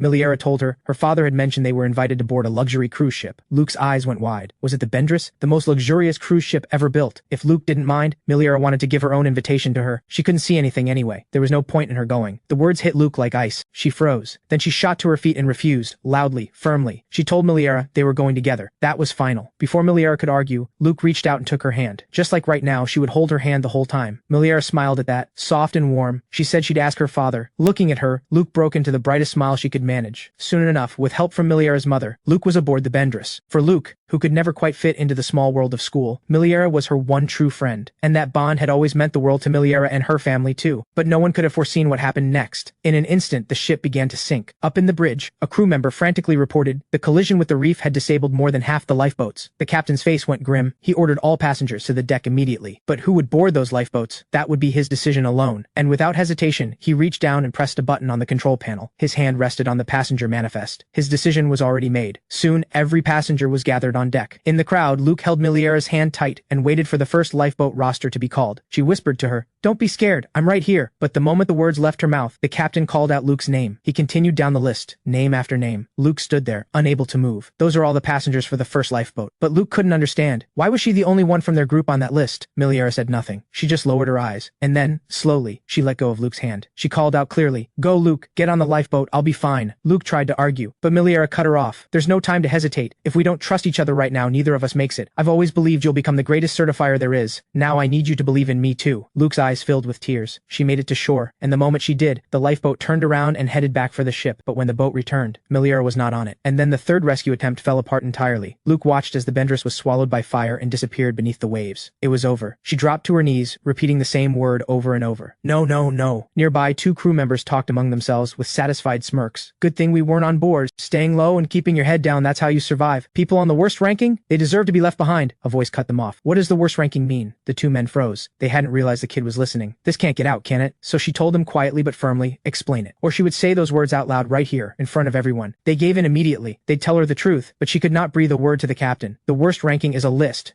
people ranked by their assessed value as human beings. It identifies at a glance those who are considered disadvantaged, socially, economically, physically, mentally. Lowe, do you understand what a ranking like that is actually used for? Is it to decide who gets left behind when disaster strikes? Exactly, Luke explains. Those who hold the worst ranking are mostly people in positions of life and death authority. Cruise ship captains, hospital directors, politicians. They use this ranking to decide whose life comes first. And her goal is to erase the worst ranking from this world completely, the ranking that took Miliera's life. She will not tolerate its existence for a single moment longer. A ranking that condemns people to despair. It should never have existed in the first place. Lowe takes it all in. He understands the worst ranking now. But what does queer have to do with any of it? Put simply, criminals are criminals. The worst ranking and the crime ranking are the same system at their core. If they can get queer and press him for information about the crime ranking, it might lead them straight to whoever is running the worst ranking. That is exactly why he cannot be allowed to walk free. Politicians and wealthy elites are at the center of it. This is an enormous organization. And behind it all, there may be something like a shadow certification bureau pulling the strings. Of course, all of this is still just speculation on her part. Lowe is quiet for a moment. Then he says, "So you've been shouldering all of this alone. That must have been lonely. And even so, you never stopped moving. You kept pushing forward with everything you had. That kind of strength, it's genuinely admirable." Luke's eyes go wide. She just stands there, completely frozen. Then she buries her face in her knees and her voice comes out choked. "Hearing that right now, I can't help it. I'm going to cry." Then she snaps her head up, voice cracking through the tears. "It's not fair that only I'm crying. Tell me your story too, Lowe." Lowe blinks, caught off guard. Then he says quietly, "I won't cry though." Luke fires back immediately. "I'll make you cry, and when you do, you can cry right here." After hearing Lowe's story, Luke completely breaks down. The tears won't stop. She ends up crying through the entire night. Even now, the tears keep coming. And now she finally understands why Lowe is so set on reaching the island of the gods. He wants to know that the people he cares about are safe. But Lowe knows it now too. Raw determination alone won't get him there. And the one who taught him that is the person sitting right in front of him. If there's ever anything lacking in him going forward, she can tell him straight. And then he asks, formally, this time, for her to be his exclusive certifier. Luke smiles through the last of her tears. She promises she won't let him down, and with that, their hands come together. The promise is made. They'll walk this road side by side. With Royal Horn leading the way, the two of them walk on, farther than they realize. Watching Royal Horn trot ahead, Luke murmurs. She hopes they can get it home safe. Royal Horns typically live in caves. These creatures are extraordinarily resilient. They rarely need to hunt, so they spend most of their lives deep in caverns undisturbed. But the moment the words leave her mouth, Royal Horn stops dead, its eyes sharp and alert. The next second it bolts forward. The two of them exchange a glance, and take off after it. They push hard to keep up, but after a stretch, they both come to a dead stop, because in front of them sits an enormous, perfectly round boulder, blocking the path entirely. Luke's expression shifts instantly. She sprints around to the side of the rock. She reaches low and marvels under her breath, to think a creature this rare would be here. And from the looks of things, it's already dead. In that moment, everything clicks into place. Lowe, do you know what a mimic beast is? It lures people in using treasure, then swallows them whole the moment they get close. But this one doesn't use treasure. It uses other creatures as bait. It lives in symbiosis with them, luring adventurers in and hunting together. This type is also known as a living vault. It carries a collection of creatures inside itself as it roams. Staring at the corpse, Lowe wonders aloud, was Royal Horn inside this thing too? Luke explains. When a mimic beast hunts, it releases all the creatures inside at once, but this time, it seems those same creatures turned on it. At that, an image flashes through Lowe's mind. Darkhan. Meanwhile, Luke raises her recorder and explains. The reason so many beasts have appeared throughout Azabon Forest comes down to this creature's death. When it died, the creatures trapped inside all escaped at once, sending the entire local ecosystem into chaos. This is more than enough for the report. Looking at the wounds on its body, these marks were left by other beasts feeding on it after death. The bond between a mimic beast and its symbiotic creatures runs deep, so the ones who killed it were the very creatures of this forest. From the very beginning. Taking it all in, Lowe walks over to Royal Horn's side. He can't help but feel for it. A poor little thing that lost its home. Watching the scene, Luke clasps her hands to her chest and softly says his name. But just then, the ground begins to shake. Heavy, thunderous impacts, one after another. The next second, a massive orc looms into view before them. The moment Luke gets a clear look, she recognizes it immediately. It's the same creature they encountered before. Before she can finish, the orc's eyes blaze red, and it charges straight at them. Its fist comes crashing down. The ground splits apart, shards of rock flying in every direction. But as the blow lands, Lowe scoops up both Luke and Royal Horn and pulls them clear. He puts himself between them and the orc, settling into a guarded stance. But the orc doesn't press the attack. Instead, it reaches out and places its hand on the mimic beast's corpse, and then it begins to eat, ravenously. Luke stares, and the truth finally lands. The mimic beast. This orc is what killed it. But without warning, Royal Horn suddenly bolts straight toward the orc. Luke moves to stop it, but Royal Horn is already at the orc's feet. The next second, the orc swings a casual backhand and sends Royal Horn flying. Royal Horn staggers back to its feet, covered in dust and wounds. At the same time, Lowe slowly draws his sword and tells the little one to stay back. His eyes lock onto the orc. This one is his. He thinks back, how his sword techniques kept failing him before. Eddie had admitted he didn't know much about swordsmanship himself, but if the problem is that your prana keeps slipping out of control, then actually this is simple. I can teach you the Markman family's prana control method. With your talent, you'll pick it up fast. Holding on to that memory, Lowe slowly closes his eyes and draws on the power within him. Then his eyes snap open, blazing with a sharp green light. The energy around him surges all at once, and in that moment, Eddie's words echo through his mind. Next, try to use this feeling to take in your whole self, like looking down at your own body from directly above. Once you try it, you'll understand exactly what I mean, especially for someone like you, where the prana just bleeds out on its own. This method works immediately. Lowe's prana erupts outward. With razor-sharp awareness, he sees himself from above, every part of him crystal clear. The next second, the energy raging around him surges even harder, like it wants to swallow everything around him. And then, the feeling of it bending to his will. Lowe opens his eyes slowly. He has full control over the flow of his prana, but the orc must sense it, that overwhelming hostile energy. It turns and starts moving toward him. A massive fist tears through the air and drives straight down at his head, but Lowe just stands there, gripping his sword tight. The next second, he unleashes his full power. Lotus strike. A devastating slash crashes down, and the orc lets out a deafening roar. Luke watches, stunned. It actually worked, but the orc is still standing. As expected, one strike isn't enough to bring it down. Even so, Lowe doesn't flinch. In an instant, a second slash explodes outward, landing clean and hard against the beast. Because Lotus Strike is not a single blow, it's a technique that stacks slash after slash. With every swing, the number of strikes keeps multiplying. Under this relentless barrage, the orc is completely trapped, letting out a howl of pure desperation. The energy detonates across the sky. Lowe turns and sheathes his sword. Luke just stands there with her mouth open. The dust clears. Lowe walks over to Royal Horn. He speaks softly, "Don't be scared." Then he says clearly, "I'm not your enemy." Standing nearby, Luke watches. Her eyes are full of emotion. At this point, staying together with Royal Horn is the right call. This forest is far too dangerous for it to be on its own. The scene shifts. Darkin has his foot pressed down on Royal Horn. He tells it to stay still. No one is coming for it. He says he'd love to cut the thing's tongue out, but Queer warns him that would tank the asking price. Damaged goods from the start make buyers suspicious, and all of this is being watched by two figures hidden in the shadows. But they can't move recklessly. The most important thing right now is getting word to the Certification Bureau. Just then, Darkin's eyes sharpen. He decides to take care of whoever is hiding in the dark. The two figures go pale. Their cover is blown. Before another word is said, Darkin explodes toward them at blinding speed. His fist slams into a tree trunk. The entire tree is instantly reduced to splinters. The sudden strike catches them completely off guard, but they had suppressed their presence entirely. When were they found out? Darkin answers without missing a beat. His demon hawks have been watching them the whole time. He's been scouting for goods throughout this area. Every move they made, he's known it all. Eddie can't help but marvel. A 3-digit ranked adventurer really is something else. It's not just raw power. The instant those words leave his mouth, Erda hurls another smoke bomb. Darkin doesn't dodge. He just reaches out and snatches it from the air. The same trick again, but before he can smirk, Eddie's arrow punches straight through the smoke bomb in his hand. Darkin explodes. He roars that he'll kill both of them, but Erda knows. Just running isn't going to work. Eddie's eyes go sharp. Something has clicked. He grabs a leaf from a nearby branch. Whatever it takes, even a slight edge in their favor is worth it right now. Then he bites into his own fingertip and smears the blood across the leaf. He fixes the leaf to the shaft of an arrow. In an instant, the arrow is loosed, streaking through the air at full speed, racing forward without slowing down, closing in on its mark. Eddie says, everything that needed to be done is done. But just then, a familiar presence closes in from behind. Through the settling dust, Darkin appears, wearing a mocking grin. He sneers that they didn't even try to run. But struggling is pointless. He knows every inch of this terrain. The two of them tell him to stop dragging it out. It's their turn now. A archer's true power only comes out when there's cover to work with. And if he thinks this is anything like a certification exam, he's dead wrong. Erda draws his blade in one sharp motion. He knows it too. This is nothing like the exam. Group combat is his specialty. With a partner at his side, he can bring everything he has to bear. On the other side of the forest, Lowe suddenly turns his head. Something feels off. He wonders quietly, is it just his imagination? Luke asks, what's the plan for Royal Horn from here? Do they take it to the Certification Bureau, or do they keep protecting it themselves? Lowe's answer is firm. That man won't stop. If they want to get Royal Horn out of this forest safely, there is only one way forward. They have to take Darkin down. Luke nods. As it happens, she's already thought of two possible approaches. The first, have Erda report the situation to the Certification Bureau and wait for backup. Against someone like Darkin, you'd need someone at Rod's level to respond quickly enough to matter. But if no one that strong is on standby, assembling a team will take far too long. Darkin's control over Prana far exceeds hers. She's not confident she can keep hiding from his perception indefinitely. After saying all that, Luke adds, there's actually one more option, a much simpler one. The scene cuts back. Darkin watches the aura radiating from Erda and Eddie. He's surprised. These two can use Prana. They weren't born with it. It was a defining moment, a sudden awakening that unlocked what was always inside them. Prana awakens through a specific kind of experience. Without that moment of truth, the power never stirs. Erda has spent years in the mercenary trade. Group tactics are in his bones, and his read on enemy strength is razor precise. Eddie is a gifted archer of rare talent, trained under a master with a level of technique almost unmatched in the world. But for all their skill, neither of them has ever truly tasted defeat. Fortunately, Luckily, they recently crossed paths with Lowe, a natural Prana user. To truly awaken the power of Prana, the trials they've been through are finally enough.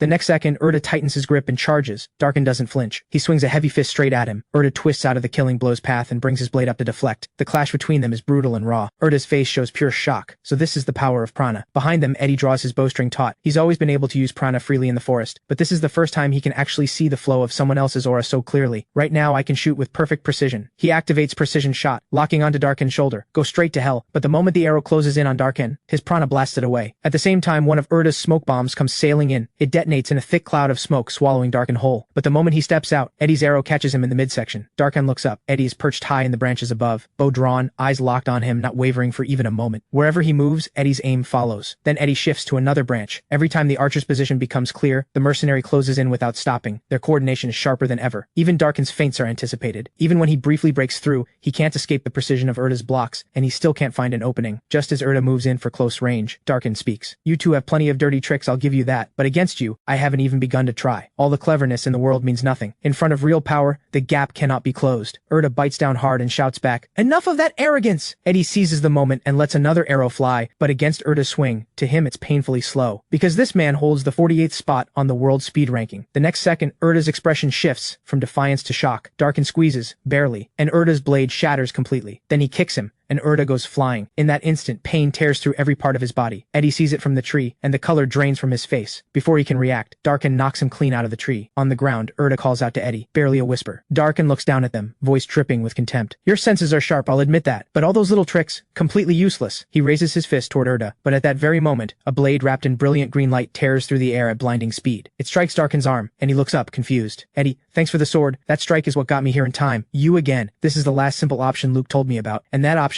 is finishing this myself. The showdown between Lowe, ranked 2,728, and Darkin, ranked 672, is about to begin. Darkin charges at Lowe first, hammering him with relentless punches. Lowe raises his sword and blocks every strike. Then he leaps into the air and swings around behind Darkin, unleashing a flurry of sharp slashes, and the moment Darkin moves to defend, Lowe closes in and charges straight at him. Darkin clenches his fist and meets him head-on. Fist meets blade in a thunderous clash, sending shockwaves of energy rippling outward. Darkin scoffs. I'll admit you've improved the tiniest bit, but that improvement isn't even worth mentioning. You're still nowhere near my level. The words barely leave his mouth before his aura explodes outward, crushing the air around him with overwhelming force. He drives a devastating kick straight into Lowe, sending him flying through the air. Lowe hits the ground hard, feet scraping and skidding before he barely manages to stop himself. Darkin gives him no time to breathe. He clenches his fist and charges again. The punch comes in hard. Lowe twists just in time, narrowly dodging the blow. Darkin rips an entire tree out of the ground with his bare hands and snarls, "Running is all you know. You don't stand a chance." He winds up with both arms and hurls the tree straight at Lowe. Lowe ducks fast, the massive trunk barely skimming over him. Darkin seizes the opening and closes in, swinging his fist with a roar, ready to finish this. Lowe steadies himself and thinks. Darkin sits at rank 672 on the adventurer rankings, but he's faced stronger opponents before, so no matter how powerful the enemy, never give in to fear. In the next instant, Prana surges and erupts from within Lowe. A blinding flash sears Darkon's vision, and Lowe seizes that split-second opening. He thrusts his sword forward, driving it deep into Darkon's gut. Blood pours from the wound instantly. Darkan grits his teeth through the pain. A cheap trick like that doesn't count as skill, Lowe replies calmly, asking if Darkin was trying to copy his move. Called out, Darkin flies into a rage and comes at him swinging. Lowe sidesteps and thinks, no need to meet a stronger opponent head-on. He decides to use his head. Tactics, not brute force. He recalls Erda's advice, read the enemy's patterns, gain knowledge, and that knowledge becomes the key to victory. The core of this strategy is to think several steps ahead of your opponent. Even basic patterns are enough to build a winning setup. First, coordinate an ambush with your allies. Second, bait the enemy and draw them into your favorable ground. Third, launch a perfectly timed combined assault. With the plan in motion, Erda strikes from behind Darkin. Darkin spins around in shock, unable to believe it. You can still move? Erda wraps around him from behind and locks him in a hold, giving Darkin no room to break free. Erda shouts to Lowe, now's the chance, attack! Lowe charges in immediately. Darkin thrashes wildly, cursing them both as complete fools. He unleashes his full power in an instant, slamming his foot down and shattering the rock beneath him. The exploding debris sends a shockwave tearing outward, blasting Lowe and Erda apart. Free at last, Darkin closes in on Lowe, ready to end him. He clenches his fist and brings it down with killing intent. At that very moment, an arrow cuts through the air out of nowhere. It drives straight into one of Darkin's eyes. Darkin roars in fury and whips around. And there's Eddie, back on his feet. Eddie calls out weakly, Lowe, take him down, now! Lowe erupts with Prana and charges at Darkin with full fury. He swings his sword in a powerful downward slash. The blade connects clean and hard. Blood sprays from the wound, but Darkin still doesn't fall. His power surges even higher. Darkin roars, you think that puts me down? Dream on! He charges forward, fists blazing with deadly force. A single punch slams into Lowe, launching him high into the air. Darkin sneers. This fight is almost over. The moment you hit the ground, I'll end your life. I'll give you that. You fought well. But all your loyal little allies are already finished. Without them, what can you possibly do? He laughs and declares, it's time to meet your maker. Luke appears out of nowhere and calls out Darkin's name, drawing his attention. Royal Horn seizes the moment and charges in, slamming straight into Darkin and sending him stumbling. Darkin screams in rage, hurling curses at Royal Horn. Filthy beast. Luke shouts to Lowe, now, this is your chance, hit back! Lowe channels every last bit of prana and dives from above, plunging straight down toward Darkin. His eyes are steel. This is all or nothing. Lowe swings relentlessly, sending a storm of slashes tearing through the air, raining down on Darkin from every angle. Darkin throws his arms up to block, but the strikes hammer him back step by step. He grinds his teeth and holds on, thinking, why are these strikes getting heavier? This power is beyond anything he expected. Lowe presses the advantage and unleashes his ultimate move, the Lotus Strike. The Lotus Strike detonates with devastating force. A burst of green light blooms like a firework, and Darkin finally runs dry. He can no longer withstand the onslaught. He crashes to the ground and collapses, out cold at the bottom of a crater. Luke and Royal Horn rush to Lowe's side, faces full of worry. Luke looks him over frantically. Are you okay? You're hurt badly. Then her expression shifts to pure amazement. That was unbelievable. You actually beat him. Lowe gasps weakly and says he barely scraped through. He can't move anymore. Suddenly, a large hand reaches out. Darkin's cold voice cuts through the air. I'll crush you. He grabs Lowe by the head and wrenches him up off the ground. Luke screams in terror. Darkin, let him go. Darkin turns and glares at Luke. The killing intent in his eyes is enough to freeze the blood. Luke's legs give out. She crumbles to the ground, trembling all over. This man is a monster. But no matter how hard Darkin squeezes, he cannot crush Lowe's skull. Lowe fights back with everything he has and breaks free. He forces himself upright, grips his sword, and prepares to fight to the death once more. Darkin closes in slowly, smirking. Neither of us is in great shape right now. Then he lunges and clamps his hand around Lowe's throat. So I'll just strangle you. End this here and now. Lowe's breath cuts off instantly. He screams inside, I cannot die here. Not here. I haven't found Yuna yet. How can I fall like this? My mission isn't finished. I refuse to die. In the next instant, prana erupts all around Lowe. He closes his eyes and opens his senses wide, as if he can reach out and touch every breath of life in the world. Clouds drift apart at the edge of the sky. A woman's voice reaches him, chanting softly. A gentle wind stirs. We guide the waters. We soothe the earth. The breath that devours life drifts quietly through the boundless realm of light. The final words fade, and a tremendous surge of energy ignites around Lowe. Darkin's face goes pale with shock. The hand gripping Lowe's throat is swallowed by the energy. Then, one of his hands simply vanishes, as if devoured by the force itself. Darkin howls in agony. What the hell did you do to me? Lowe stands wreathed in energy, radiating a sacred ethereal light. The heaven touch form. Luke stares speechless. What is that? Darkin, burning with rage, swings his one remaining arm at Lowe with everything he has, but the moment his fist draws near, it vanishes into thin air. Darkin is completely stunned. Lowe raises his sword and strikes with full force. Darkin, you've already lost. The blade falls. Darkin is shattered by the strike, utterly defeated. A bitter thought flashes through his mind. The ranking system was rigged against him. Darkin recalls, not long ago a certifier came to him and said, to advance in the rankings, you need a strong record of teamwork. But every mission Darkin had ever completed, he did alone. After evaluation, they concluded his cooperative ability was severely lacking. Darkin roared, he was stronger than most two-digit ranked adventurers. The certifier shook his head. The standards cannot be changed. Promotion to a two-digit rank was denied. Darkin demanded furiously. Then what about the small one ranked second who always acts alone? The certifier explained that person qualifies for a rank level exemption. Darkin does not meet those conditions. Darkin seethed. He should have smashed that guy's skull when he had the chance. He despised the idea of working hard and getting nothing he deserved in return. After all, for any ranked adventurer, rankings are everything. So he finally gave in, partnering with Long, ranked 461, and Mel, ranked 5072. Teaming up with lower-ranked adventurers was a humiliation he could barely stomach, and the only reason he lacked teamwork skills was because he was simply better than everyone else. No matter who he teamed with, his teammates only got in the way. They were useless. The certifier never once considered that Darkin could handle every danger on his own. Those two only needed to play the part of partners. That was all. Then one night, as Darkin rested,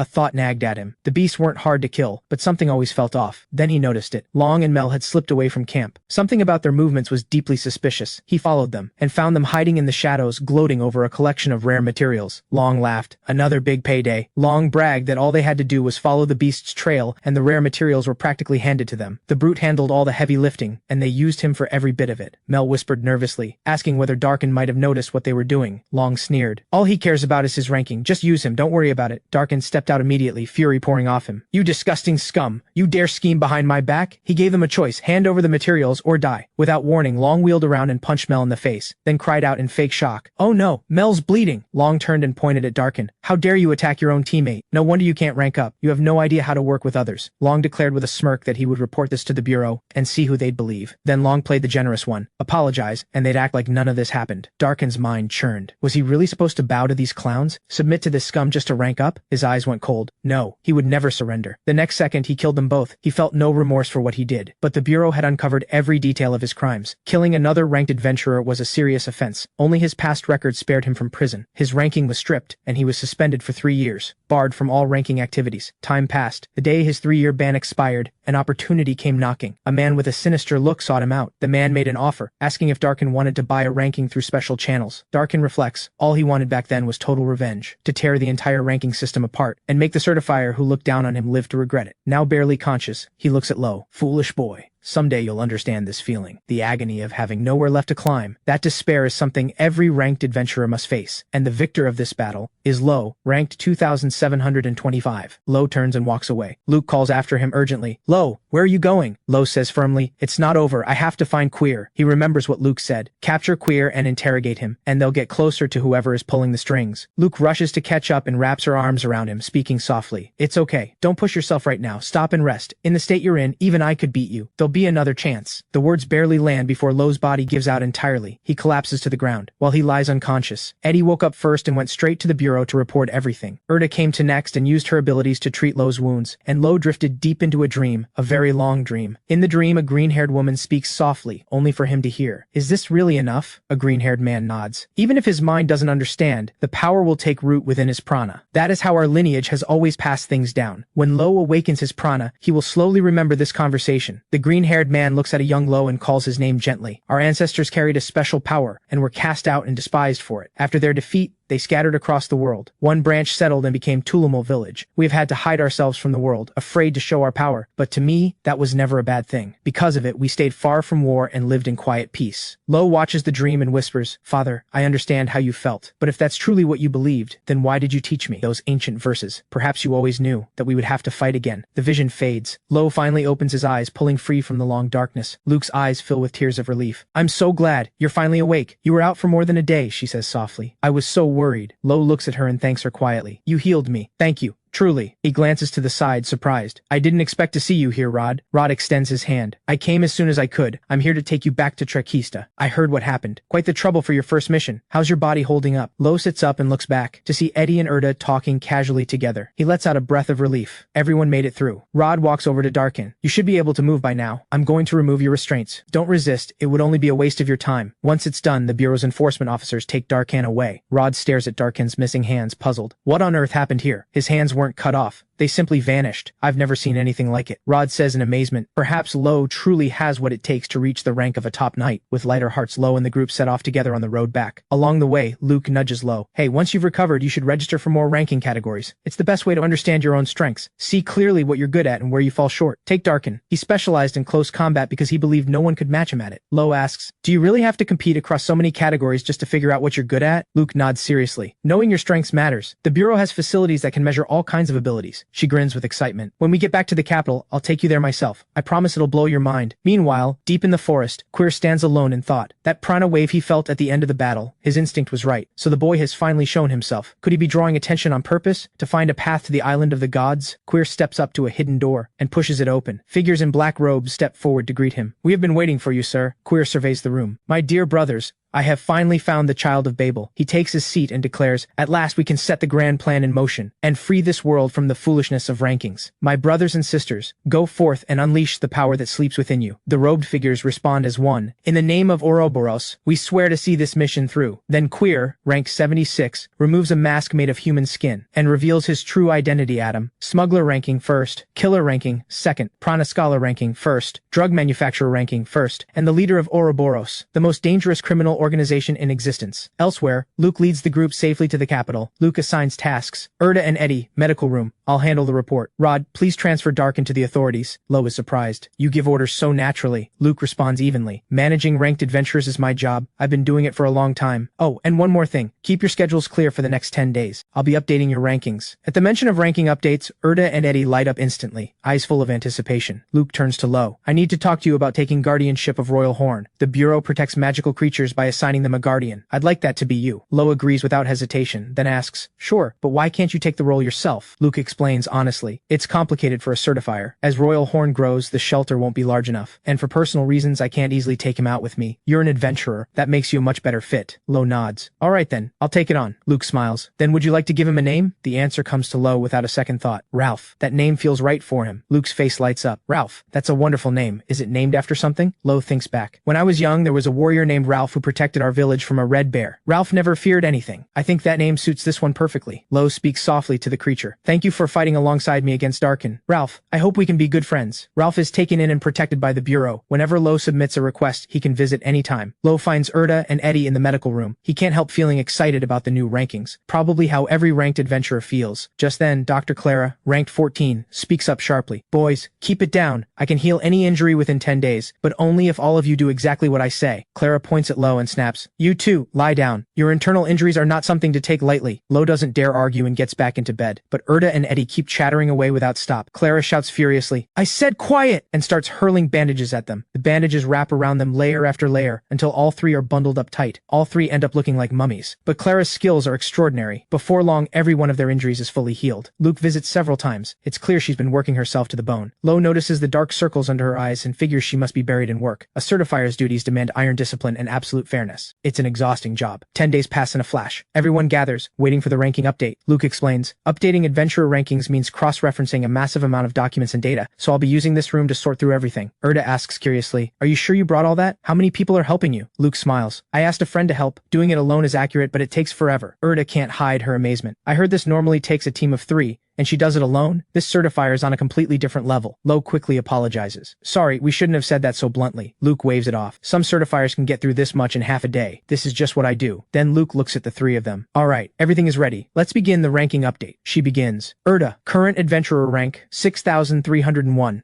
In the Azaban Forest mission, you pushed Darkan into a critical corner. Your reflexes were sharp, and you were able to formulate effective battle strategies within the team. You also demonstrated leadership, using sound judgment to keep the whole team grounded under pressure. Taking everything into account, your new adventurer rank is 2,067. Next, Eddie, current adventurer rank, 6,752. In the forest mission, you showed exceptional strength and consistently reliable marksmanship. Your mobility through the forest was outstanding, a tremendous asset for any adventurer. After full evaluation, your new adventurer rank is 1,873. Finally, Lowe, current adventurer rank, 2,728. During the forest investigation, you identified 7 previously unknown magical creatures and uncovered the cause of their unusual appearance. With your swordsmanship, you held your own against Darkin. Your ability has been proven in real combat. Your capacity to learn is exceptional. You absorb new skills at a remarkable pace, and your potential is enormous. Luke thinks to herself, and that mysterious green surge of power, that was the most critical factor of all. The courage and spirit you displayed have earned you a new rank and the recognition you deserve. After full evaluation, your new adventurer rank is 1,089. Lowe is stunned. His very first rank up, and he's already closing in on the 3-digit range. Luke nods. This jump is enormous. It's a genuinely extraordinary result. She looks at them seriously. You should all be prepared. A lot of eyes are going to be on you from now on. When a ranked adventurer rises like this, the world pays far more attention than when they first registered. And Lowe jumping from the 2000s to nearly 1,000, that speed is unprecedented. What I'm saying is, the whole world will know your name. As a ranked adventurer, your life is about to change in a big way. Some of that change will be good, but it will bring its fair share of trouble too. Sure enough, somewhere else, a girl spots the ranking update, and immediately fumes. She seethes through clenched teeth. That jerk who copied the Sword Saint style? He actually ranked up? This is on me. Looks like I need to teach him a lesson myself. Lowe follows Luke into the bureau and can't help but stare in wonder. He's never seen anywhere like this. Luke introduces it proudly. This is the Challenge Hall, the most central facility in the entire certification bureau. You'll remember I told you, taking part in more ranking categories is worth your while. This place can measure all kinds of abilities comprehensively and provide an accurate ranking result on the spot. Only the capitals of major nations have a facility like this. It's the finest ability assessment site in the world. Simpler rankings can be updated quickly here. More complex ones have to be calculated slowly at headquarters. Lowe understands now. So ranking updates vary in difficulty. Not every category works the same way. They updated his blade speed ranking here before as well. But core rankings like the adventurer rank must be officially updated within the main bureau office. Lowe thinks it over. The simpler rankings are fiercely competitive, but they can serve as a stepping stone for climbing the main rankings. However, these rankings fluctuate too much to reliably push up a main rank on their own. Luke is quietly impressed. Lowe is quick on the uptake. And not only that, he's already quietly working out a route to the island of the gods. Luke bounces on her heels with excitement excitement. We're running ability tests all day today. Give it everything you've got. Outstanding results here will directly boost your adventurer ranking. Don't hold back. Lowe asks, during the tests, can I use my prana normally? Luke answers, of course. That's your core strength. Use it. Lowe ignites his prana and gets ready. In the sprint event, he leads from the front and finishes ranked 871. Next comes the jump test. He ranks 1057. Strength lift test. He ranks 1862. Hearing test, Lowe claims rank 104. And in the scent test, he shoots all the way up to rank 98. At the midpoint break, Luke comes over. The physical attribute tests are mostly done. We'll save the endurance events for another day. Nearby, people are whispering. That's Lowe from Tulimal, the newcomer who shot into the top 1,000 in one go. Lowe realizes, without even noticing, he's become the center of everyone's attention. Luke reassures him. High rankings draw eyes. If you want to reach the top, you'll have to get used to being watched. She points out, your rankings across the 5 senses are exceptionally high. That's a rare and powerful advantage. Mastery of prana comes down to talent. It seems you have a natural gift for using it to enhance your senses and speed. That kind of ability profile is almost like that of a sharp predatory beast. Luke continues. Your raw strength still has room to grow, but your agility and reaction time are already exceptional. Going forward, focus on building your agility and flexibility. Amplify what you're already best at. A calm, measured voice speaks up from nearby. I agree with that assessment. It sounds very reasonable. The speaker is Grand. Luke quickly pushes Lowe's head into a bow and whispers urgently, this is Senior Manager Grand. Grand speaks warmly. No need to be so formal. Something stirs in Lowe's chest. That voice, he feels like he's heard it somewhere before. Luke explains quietly, Grand is the head of the Trekista office for the certification nation. Certifiers are prohibited from holding personal rankings to ensure the evaluation process remains absolutely impartial. But Grand is an exception. As a senior manager, he is the finest certifier in this region. He has handled many high-ranking adventurers. Rod's rank, for instance, was raised under his guidance. Grand replies modestly, there's nothing special about me. I simply do my job. Then his tone becomes serious. Darkin was once a ranked adventurer under my care. He bows to Lowe. I came today to apologize and to express my sincere gratitude. You are rank 1089, a rising newcomer ascending at a breathtaking speed. I am truly grateful that you stopped Darkan, who had fallen into darkness, before he could cause any more harm. The investigation into Darkan's fall is now closed. The problem originated with his partners. We found that both of his partners were living in excessive luxury, far beyond what their rankings should have allowed. The Bureau had already detected the irregularity and was quietly monitoring their suspicious activities. Regrettably, it was too late. Darkan still committed the grave crime of taking lives. I had learned of the scheme, and yet I failed to stop it in time. That failure led to everything that followed. Lowe speaks gently. I understand what you're saying, but this is not your fault. Ranked adventurers are independent thinkers. They don't rely entirely on their certifier's guidance. Certifiers are dependable, but they don't need to arrange everything for us. Every ranked adventurer is responsible for their own choices. Grand is deeply moved by these words. He recalls the day he went to visit Darkan in prison. Darkan looked at him and said coldly, you're the certifier with a curse. Grand didn't deny it, but then he asked something that had puzzled him. Why didn't Darkan run? He clearly had the chance. Darkan ranks 7th in strength lift. With that power, breaking free would have been nothing. Darkan said nothing, and Grand understood. Darkan must have been stirred awake, the pride that a true ranked adventurer should carry, and the one who sparked that awakening was none other than the young man standing before him, Lowe. Grand thanks him once more, then turns to Luke. What are your plans from here? Luke answers, I'll stay and finish processing the ranking updates for everyone. Lowe is a swordsman, so we'll start with the sword-related tests. I'd also like to measure his total prana volume while we're at it. Grand speaks plainly. The equipment here will have difficulty accurately measuring Lowe's prana level. The kingdom's technology is advanced in many ways,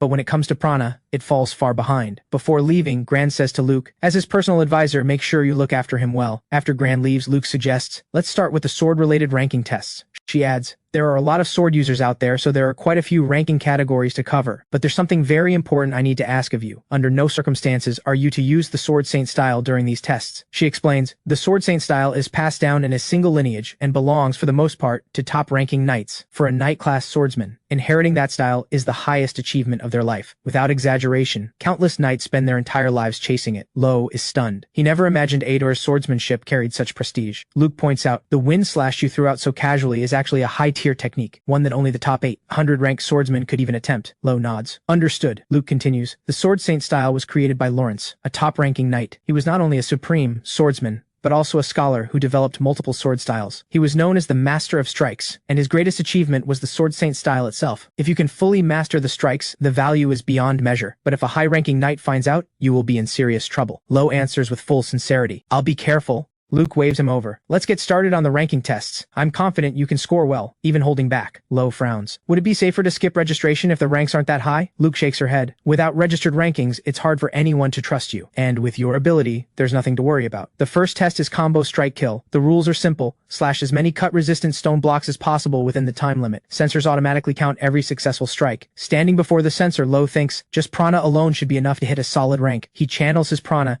and launches into a relentless non-stop barrage of slashes. Final rank 149th. The crowd around him is left completely stunned. The second test is cutting precision. The challenge is to swing a blade cleanly through the gap between two steel plates. If either plate so much as trembles, the test is immediately ruled a failure. Lowe steps up, swings with calm precision, and passes without breaking a sweat. Final rank 87th. Once again, everyone present is left speechless. Lowe smiles to himself. Now I can finally start working on the third technique. Luke thinks in amazement. He's already outperforming most people, and he hasn't even used the Sword Saint style. My instincts were right. I found a true genius. Luke turns to Lowe. Did you bring that ranking card from before? The one you used in Azaban Forest. It can hold up to 10 ranking categories. Luke takes the card. I'll go ahead and register these high-ranking results for you. Just then, a mocking voice cuts through the air. And you call that a high rank? A young woman strides straight up to the combo strike kill machine. She draws her blade and unleashes a blistering chain of strikes. Fast, sharp, and merciless. The machine lights up with a result. Rank 29th in a single run. Lowe's eyes go wide. That rank is insane. The girl looks at him with a challenging smirk. Why do you look so surprised? If you were actually trying, you could reach this level too. Especially you. You use the Sword Saint style, don't you? The moment those words land, Luke's face goes pale with shock. The girl raises her hand and points directly at Lowe, issuing a loud challenge. If I win, she says coldly, you will never touch a sword again. She turns and walks away. Let's find somewhere proper. We're settling this for real. They move to an open field outside. The girl stops. This is enough space. Someone misusing the Sword Saint style, she says, her voice like ice, is a humiliation that cuts to the bone. She introduces herself with a formal knight's salute. Knight rank 305, sights. She fixes her gaze on Lowe. You should understand a knight's honor. We do not tolerate stolen swordsmanship. Luke steps forward in alarm. How did you know Lowe uses the Sword Saint style? Sights scoffs. He used it openly during the ranking tests. How could anyone miss it? A senior knight witnessed everything. The moment I heard the description, I knew. Sights' voice sharpens. You must have stolen this swordsmanship. It belongs to the knights alone. Ador is the highest ranked knight. He would never waste his time on a nobody like you.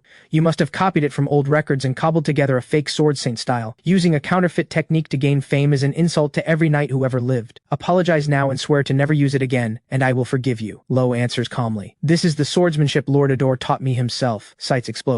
Her face flushes red, her whole body trembling with fury. Lowe continues, steady and unhurried. I was his direct apprentice for a year. Even if she believes it's a lie, the rage inside her refuses to be contained. What you just said, she snarls, has defiled my soul and everything I've ever fought for. Sights rips her sword free and levels it at him. Lowe, I will cut you down right here. And so it begins. Lowe, rank 1089, versus Sights, rank 305. The fight erupts. Sights flickers forward in an instant, sword leading the charge. Lowe throws up his blade to block, but the force behind her strikes is brutal. He's already on the back foot. He thinks fast. Her pressure is relentless. If I just keep defending, I'm finished. He steadies himself and gathers his power, preparing to unleash wind slash and break out of the defensive. Sight sees it coming and smirks. Strike techniques, I know those just as well. They move at the same moment. Two fierce slashes crash into each other midair, sending sparks flying. Luke watches, thinking, her strike is noticeably different from Lowe's form, and her sword speed, it's several degrees faster. Within moments, Sights' strikes are bearing down on Lowe, seizing complete control of the fight. Then Lowe's prana surges violently around him. He's going for Lotus Strike to turn the tide. Sights reads it instantly. Going for the Lotus Strike now, are you? Then let me show you what a real Lotus Strike looks like. They both launch mid-form Lotus Strike at the same time. The two techniques collide once more. Red and green sword energy blooms in the air like twin flowers, so breathtaking that everyone watching forgets to breathe. Luke can barely believe it. This is a head-on clash between two Sword Saint style users. Her mind races. This style is only passed to one person at a time. How does Sights know it? Lowe fights on, his mind working at the same time. Sights' Lotus Strike is different, shaped differently from everything he was taught. But crude as it is, she drives him back step by step with sheer power and skill. Lowe can't hold. The sword energy catches him, and he staggers backward. Sights watches him, something shifting in her thoughts. His technique is too refined. This doesn't look like something he copied. But she hardens her resolve. She will not allow herself to doubt Lord Ador's choices. Sights lowers her blade. I've beaten you in Wind Slash and Lotus Strike. Next, Rupture Blade. Lowe opens his mouth, then stops. she doesn't hold back. Don't tell me you only know those two basic techniques of the Sword Saint style. If you're really his direct apprentice, you should have more than that. Nearby, Luke quickly pulls up records. Cites, 17 years old, the same age as Lowe. Then she sees the rankings, and her expression drops. Not only is Cites Knight rank 305, every single one of her other rankings dwarfs Lowe's. Luke's heart sinks. In a pure swordsmanship contest, Lowe has no chance of winning. Lowe has already figured that out himself. His prana surges to full power. I need to use something different. He begins to recite that ancient verse once more. Cites goes rigid with shock. How can someone with a beginner's rank be channeling Vesa? She forces herself calm. Reluctant as she is to admit it, Lowe is growing at a terrifying speed. She raises her blade and sets her stance. One strike ends this. His ability can't keep up with my speed. She cries out in her heart, Lord Ador, I will reclaim the honor that belongs to the knights. Then she drives forward, unleashing a powerful slash straight at Lowe. The strike lands dead on. And then she sees something that makes her eyes go wide. Lowe, locked in heaven-touch form, stands exactly where he was, without a single scratch. Cites' chest tightens. Not a mark on him. Is this a defensive form of Vesa? Prana wraps around Lowe in dense layered waves, a living suit of armor. Cites furrows her brow. Something feels wrong. An inexplicable force holds her back. Her body refuses to step forward. Then Lowe vanishes and reappears directly in front of her, faster than the eye can follow. She steadies herself. His movements haven't changed. I can dodge this. She decides to strike first, cut him down before he can move. She pours everything into it and drives Rupture Blade straight at him. At the same moment,